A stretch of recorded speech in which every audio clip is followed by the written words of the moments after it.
How does a 22-year-old man end up fighting for the Army of Northern Virginia and somehow makes it all the way to Appomattox to be one of 72 surviving members of a unit from North Carolina?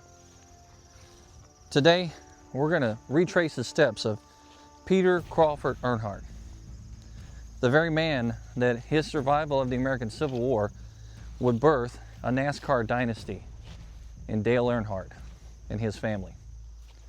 We'll take you on the trail to 20th North Carolina right here in Malvern Hill.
So we're back at Malvern Hill again, and this time it's to go over that story we talked about earlier in the summer about Peter Crawford Earnhardt. We're going to take you around this field and kind of show you some of the unique features that this man had to cross over. And it's no different really than a lot of Civil War battlefields. A lot of rolling hills, trees, houses, structures that are in the way, and a huge artillery duel that happens in the middle of this battle. But what's unique about this story, when we talk about Peter Crawford Earnhardt, is the fact that this is a 22-year-old man that somehow there's no record of him ever being wounded. There's no record of him being captured. He is a survivalist. He fights in the American Civil War at a place right here across from me on that field, coming in this direction towards that Thomas J. West house. Now this West house isn't the original structure that was out here. It's probably likely that the original structure is inside with pieces of the wood from the original house, or was torn down and rebuilt to look like it is today, which is a dilapidated house that's no longer in use and is owned by the Park Service. But Peter Crawford comes across this field over here facing the artillery fire that's all along this ridgeline. Now there are horror stories out here at Malvern Hill of men that are having their heads blown off, their legs taken out from underneath them, their brothers being gutted right here next to them. And somehow Earnhardt makes it through this battle. And this is at the very beginning of the American Civil War, really. But he goes on to fight in many other places.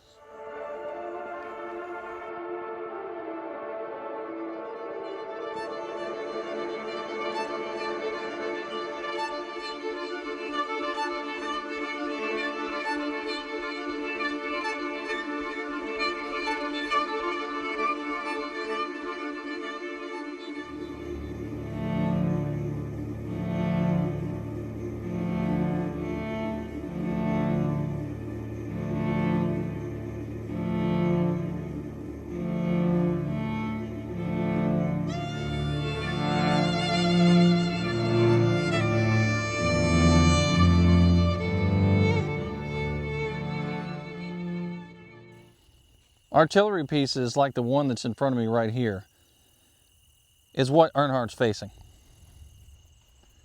If you take a look at the across this vast open field, this is a farmland. It's always been a farmland out through here.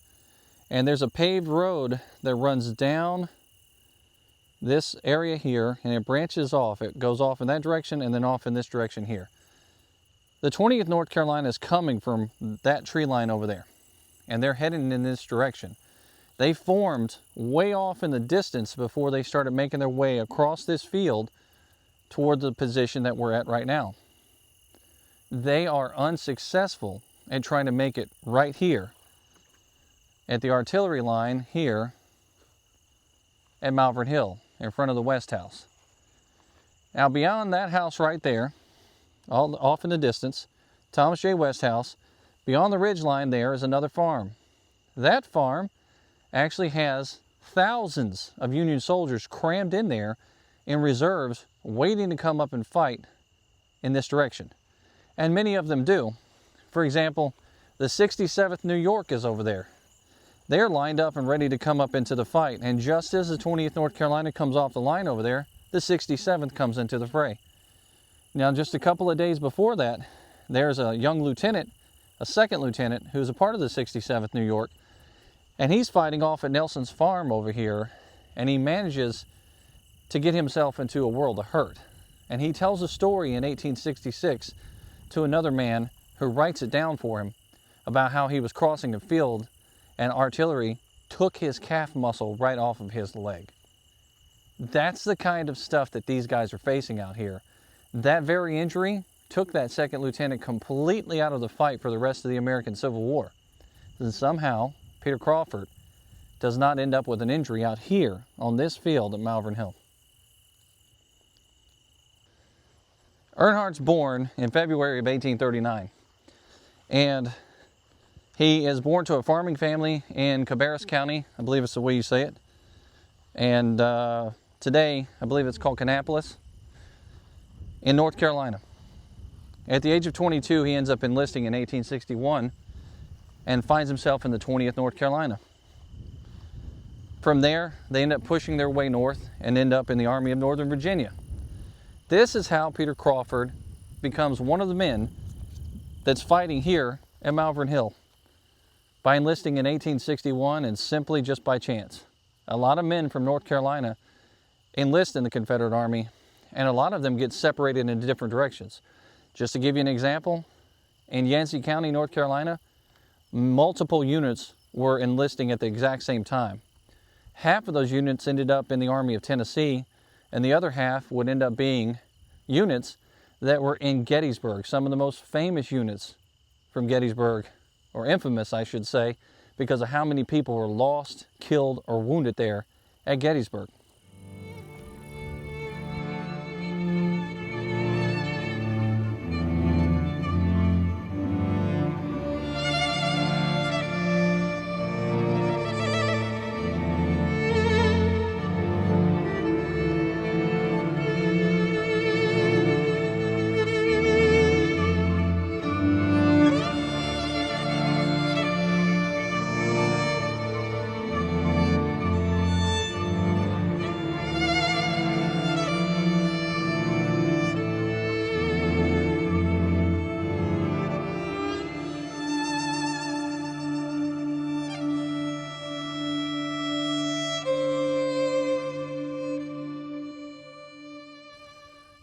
Now here in just a second, I'm going to turn this camera around and we are going to walk the path that, roughly the path that Peter Crawford Earnhardt would have had to have taken to come across this field with the 20th North Carolina, facing the artillery ahead of me here.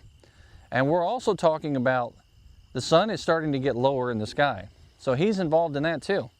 This isn't one of those situations where they're fighting in the bright of day and it's 8 o'clock in the morning and they have all day to fight. They push off about 1, 2 o'clock in the afternoon when they first start getting engaged. They're not done until that sun starts going down in the sky. And even then, they have to worry about the artillery firing overhead towards that tree line and crashing into them as they're hiding behind the lines of the trees. Now we're headed off in this direction, where realistically, more of Magruder's men would have probably been out here on this field.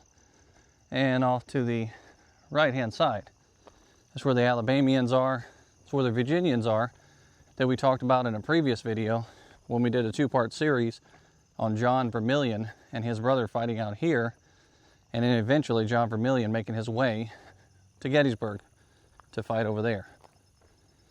Well, the man we're talking about today also fought in Gettysburg. And when they made their way to Gettysburg, the 20th North Carolina would end up with something like 56% casualties at that battlefield, which is a really high number, especially considering how many of them were left. By the time they make it to Gettysburg, there's not a whole lot of them left. Somewhere in the neighborhood of just over 300, maybe close to 400 men are still in the ranks at Gettysburg. And after that, even less. But it's after Gettysburg that the 20th North Carolina ends up finding themselves in the dispatches of Robert E. Lee when he talks about their bravery and tenacity in capturing a flag and fighting well after the Battle of Gettysburg. It's pretty amazing for any single person to be listed in those dispatches, and an entire unit to be mentioned means that something significant had to happen in order for him to write back to the authorities ahead of him or over him about that. So this was a unit filled with people who were brave and tireless and fought right up till the end of the war. Now that we've got this camera turned around, I'm going to walk you through a path coming from the Union position, because we talked about the 67th New York earlier, but we also have units like the 61st over here. We also have Pennsylvania units, Rhode Island, Massachusetts. They're all off in this direction. These are the men that the 20th North Carolina are facing. This is the men that the Confederacy has to deal with over here in this position. And they are tough men. They are fighters, and they are ready for this fight out here. But also, look at the terrain from the direction of the Union soldiers. When they are coming from here, they are facing an uphill battle. As you can see with the terrain directly in front of me here, the field rolls. It goes up, and then it goes back down. These men are having to deal with this terrain difference. And this is a farm field in the middle of July, or the very beginning, really. There is all kinds of stuff out here that's really getting in the path of what they have to do in order to fight this fight.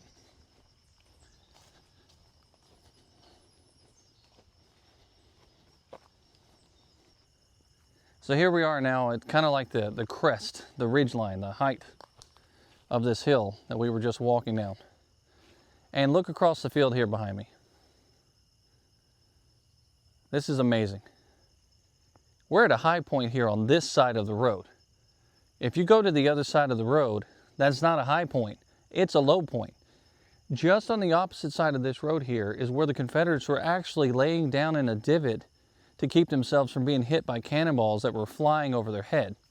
Artillery over here has a clear open shot of anything coming from this direction. So if you have soldiers that are marching across this field trying to fight you, you're going to take their heads right off as soon as they get to this point. This line is going to collapse here. Over on the other side, the line is laying low. They're frozen. They are stuck in place. They can't go anywhere. And if they get up, they're going to get hit by something. And even when they're laying down, exploding shells overhead are going to send the shrapnel down and possibly hit them in the back, the head, the neck, the groin, the leg. It's going to take them out. That's where a lot of the mass destruction happens here at Malvern Hill, because of that Union artillery firing and raining hell down on the soldiers that are out here. Peter Crawford Earnhardt is on that field making his way in this direction, and that is where he's headed. He's headed in all of this chaos, and he's going to get involved real quick. So I don't know if you can see this out here in this position where we're at right now, but this is a large divot in the ground, and the ground rises up over here, rises up over here, and then starts to rise over here again. Now remember, we said the Confederates are coming in from this position. They're going to end up in those woods far back, and they're going to start making their way forward. Well, in this position here, General Couch found that the uneven terrain in this section was less favorable for artillery. So he chose to push his infantry forward of the guns, placing brigades under Abercrombie, Howe, Palmer on this area to prevent the attacking Southerners from staging a successful assault. Also, to our right here, Couch's men repelled charges of D.H. Hill's Confederate division during the heat of the battle. And as the advanced Union brigades became fought out, reinforcements marched past the West House and arrived here to assist Couch and his regiments. Way back in the distance there is the West House that we're talking about. So these Confederates need to come up over here and attack the artillery positions way back there. But they can't even get to that position because we have artillery here, facing in this direction, facing in this direction. And we have Confederates that are trying to come up over the ridge line here to fight. Now, this is much earlier in the fight itself. This is a pretty neat perspective to have here. Unfortunately, the woodlot here blocks any of the terrain out in that direction, or we would be able to see the rest of the battlefield off in that direction. So I like signs like this on the battlefield out here because it gives you a "you are here" perspective, which is what I try to provide in these videos too. But if you take a look at this sign, and we'll do a slow motion pan of this sign so you can read it for yourself or take a look at it, pointing to where we're at on the battlefield. Now remember, a minute ago we talked about Couch's position, where he was at, off on the left-hand side. That high-rise position is right back here. And then they're talking about Barlow, very famous name.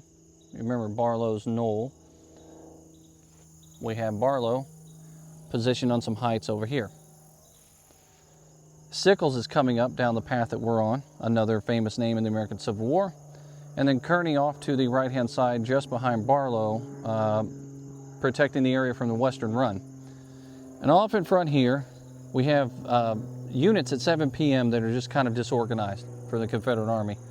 And Jackson's men are way back in the woods over here. This is another battlefield here where General Jackson makes a huge mistake in communication and moving his men. It's kind of funny because a lot of people revere him as one of the greatest fighters for the Confederacy. But early on in the war, he did make a lot of mistakes out here on these fields.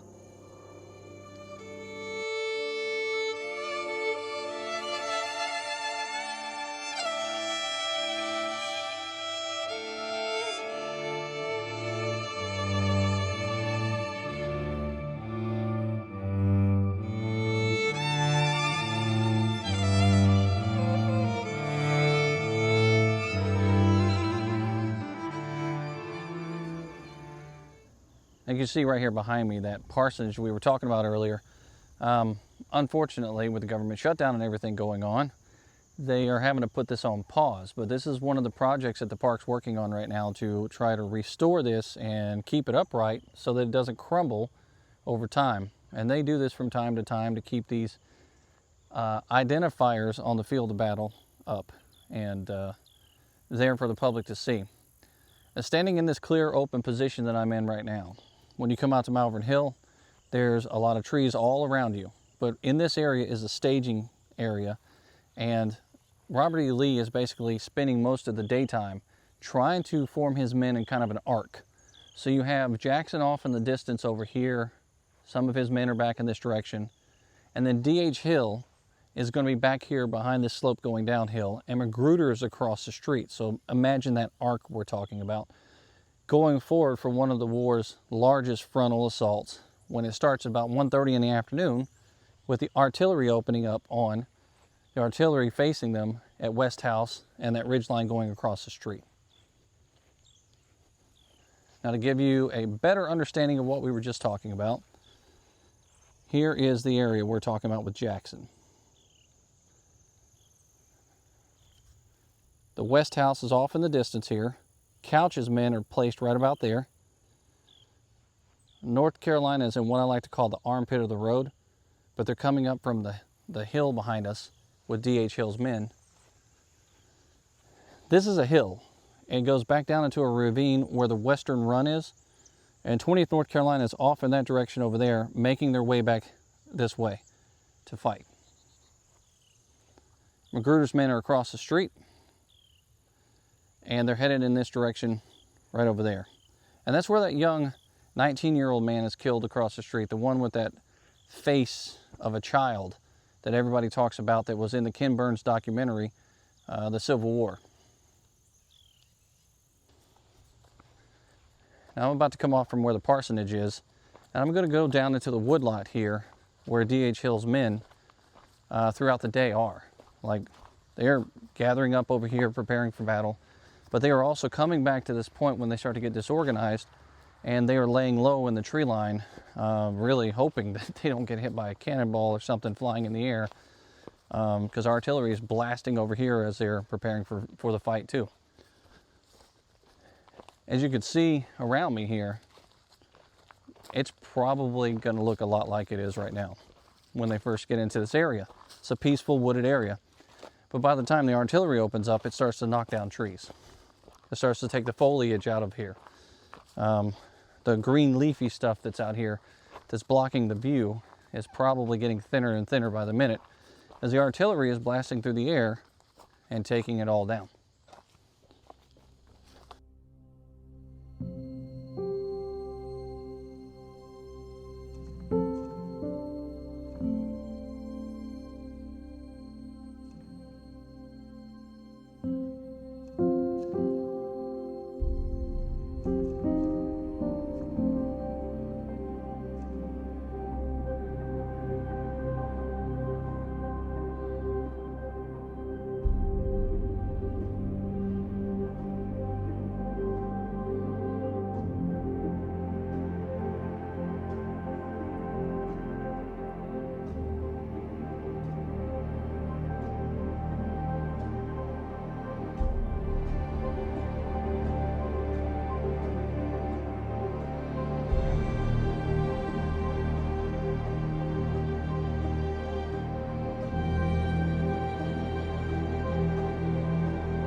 So I have here on this paper in front of me now a list of the battles that the historian for the 20th North Carolina wrote down as being some of the battles that they were involved in.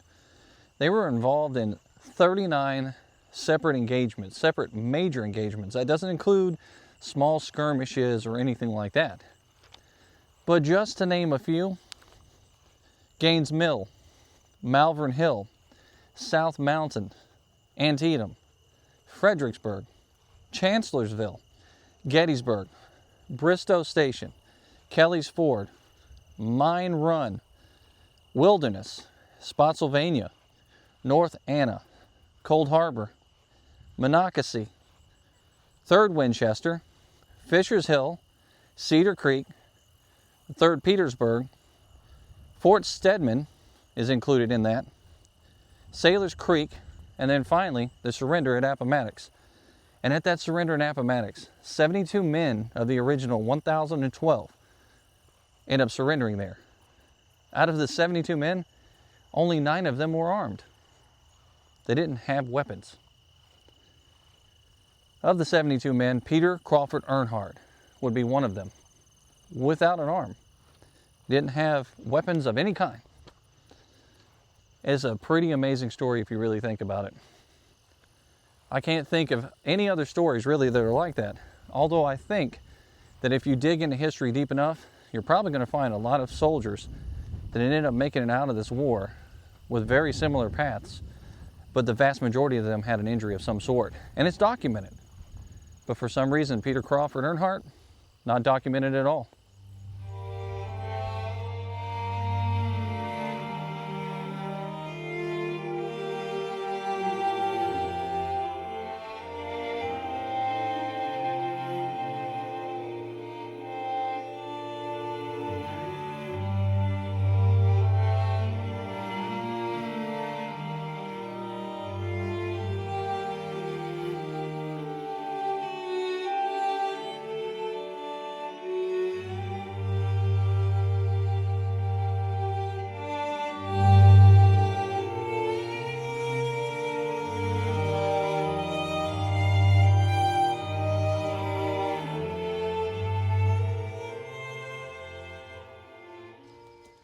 Now I'm about at the midway point of the trail that takes us to the through the woods here on the other side to the Confederate artillery that's posted up out there. And I imagine The 20th North Carolina was probably somewhere in this area at some point in time, which means Peter Crawford Earnhardt was out here in this wooded area, hanging out, waiting for the fight. Now, this isn't a kid that just got into the fight. He's been in the other engagements in the 7 days battles. So he has seen the devastating loss. He's seen what battle does to you.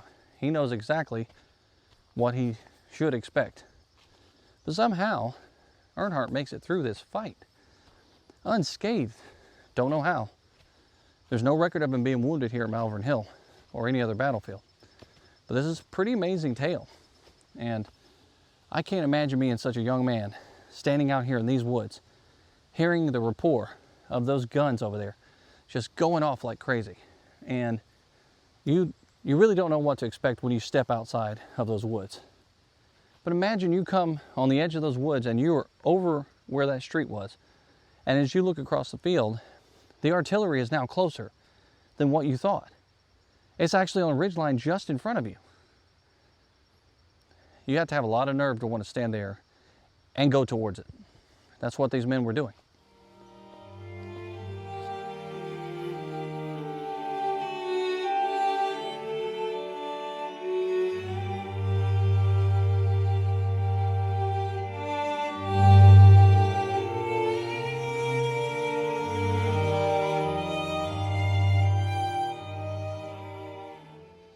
Now, one of the most solemn places that you can be on a battlefield is at a grave, especially if that grave had been there since the battle itself.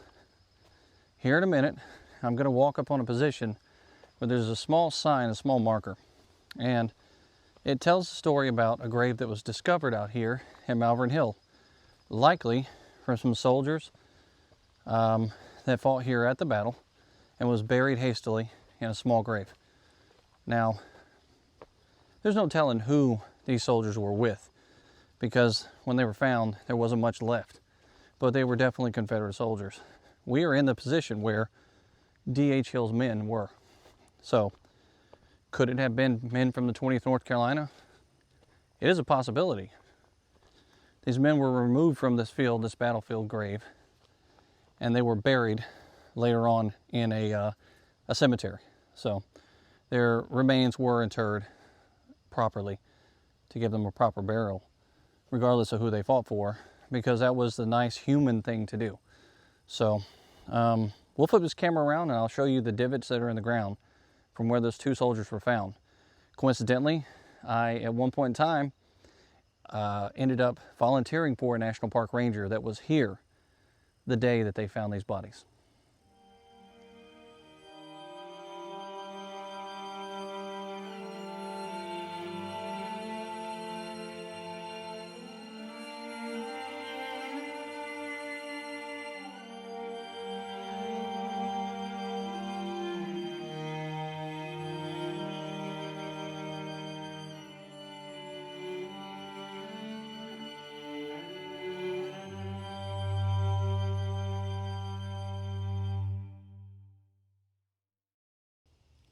Now it's going to be kind of hard to see from this position, but there is a small divot in the ground right there. Then you can see how the tree, how the dirt comes up there, and then another small depression here. That's the burial plots that we're talking about. And it says, and this sign here reads, "The depression to the right of the trail probably represents former graves of Confederate soldiers. The dead of both armies received hasty battlefield burials. Most were disinterred after the war, with the Union dead going to Glendale National Cemetery and the Confederate dead probably being removed to Richmond. These woods are historic. They and the small stream that you crossed offered welcome shelter to Confederate soldiers. Several brigades, mostly under the command of General John B. Magruder, advanced up the slope and subsequently fell back to these woods, while Union artillerists threw shells into the treetops." So remember we talked about Magruder's men being off in this area here. This is that extreme right section that we were talking about for the Confederate soldiers. And then if you go down the slope, that was the area we were at earlier where we said the 20th North Carolina and Hill's men probably were off in this direction, headed towards the West House, which is roughly out in that direction.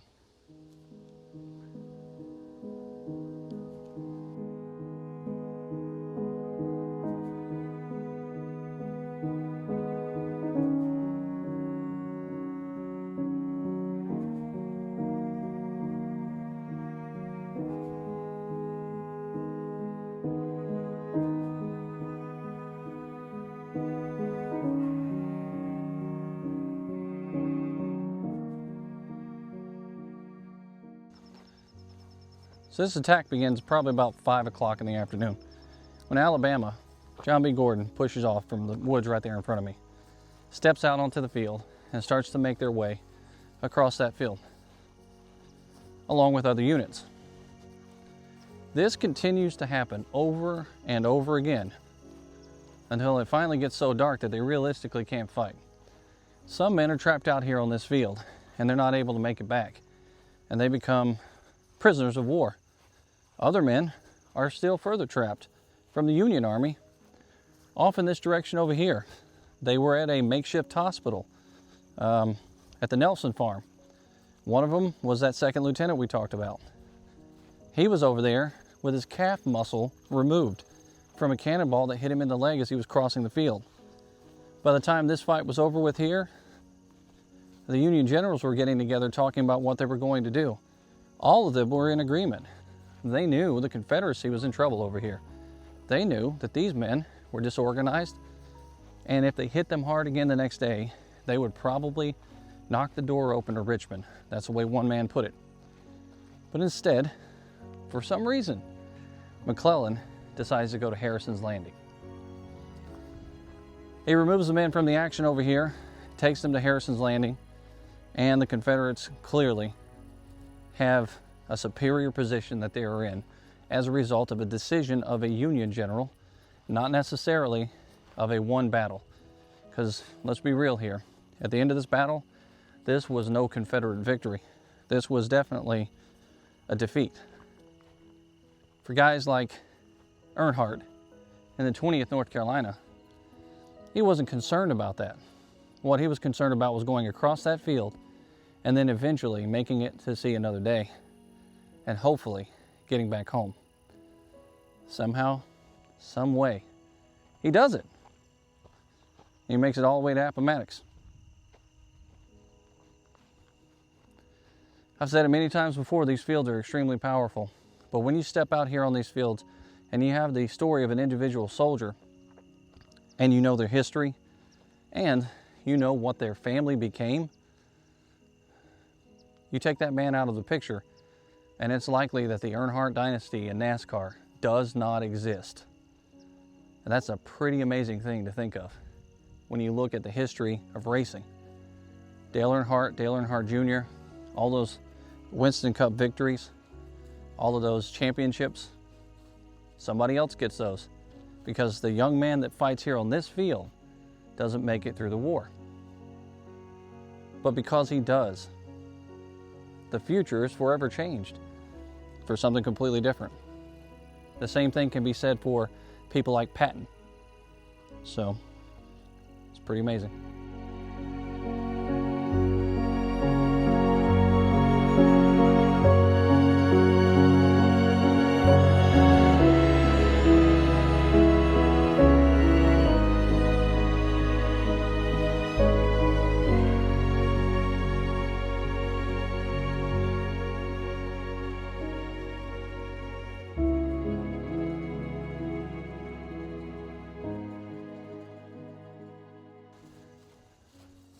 Now, I'm a Tennessee Volunteer fan. All of you know that. You see the hat on me all the time. But today, I had to do a little bit of football sacrilegious activity specifically for this video, and I put on the Carolina Tar Heels sweatsuit to walk this field. I felt that it was only fitting, walking the path of the North Carolinians going across this field, to put something on that represents them. Because this is a very important story that we're talking about here, and realistically, I guess historians do weird things.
Coming up on the road here now, we're at Y sections off at Malvern Hill.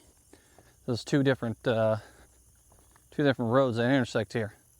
Now, according to the map from the American Battlefield Trust, which is the most reliable map that I know of, this is the area that the 20th North Carolina is in.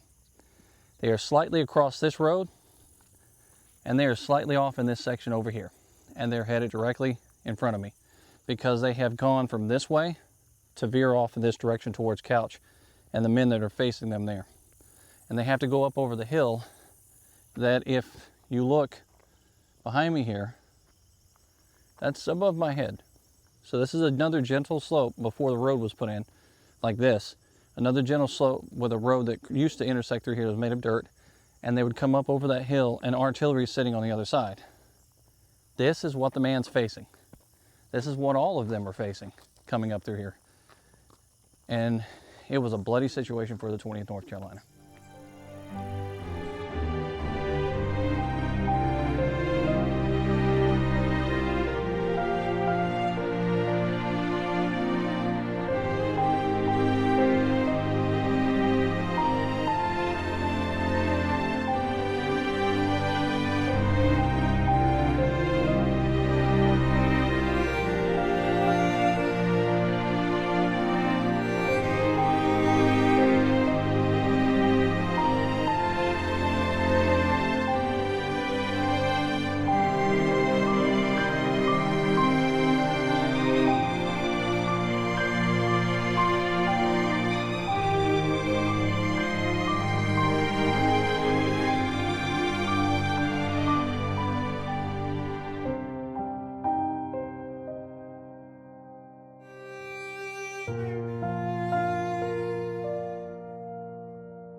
So that's the Y section back there.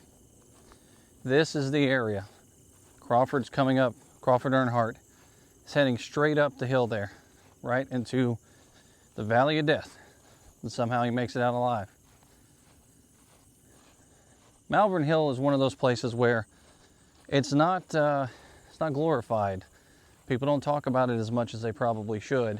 The struggles that happen out here with both the Union and Confederate soldiers on this field, it's just as bloody and just as crazy as the fights that happened at Fredericksburg and Chancellorsville and Gettysburg, but it doesn't receive as much attention, likely because of General McClellan and his decisions. But thankfully for this battlefield, it's been on farmland forever. And so today, you can come out here to this national park, part of the Richmond Battlefield Park system, and you can kind of step back in time. And you can be a part of this field for a second and try to learn the history and understand what happened here without all of the tour buses of Gettysburg or the silly ghost stories of Yorktown and places like that. The lantern tours and the bustling hordes of people who are on vacation to buy a t-shirt.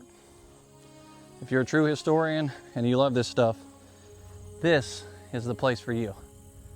Battlefields like Malvern Hill and stories like Peter Crawford Earnhardt. It's absolutely fantastic. I wouldn't trade it for anything. It's the best place to be. Well, I hope you've enjoyed our story out here at Malvern Hill. I've enjoyed delivering it, and I hope you take something from these stories, something more than just a battle that happened many, many years ago. This is a story about real people, real people's lives, sons and fathers, cousins and uncles, people that mattered at one point in time. And they made the decisions that they made, and history wrote it down however it wrote it. Until next time, on another battlefield, this is History with Waffles.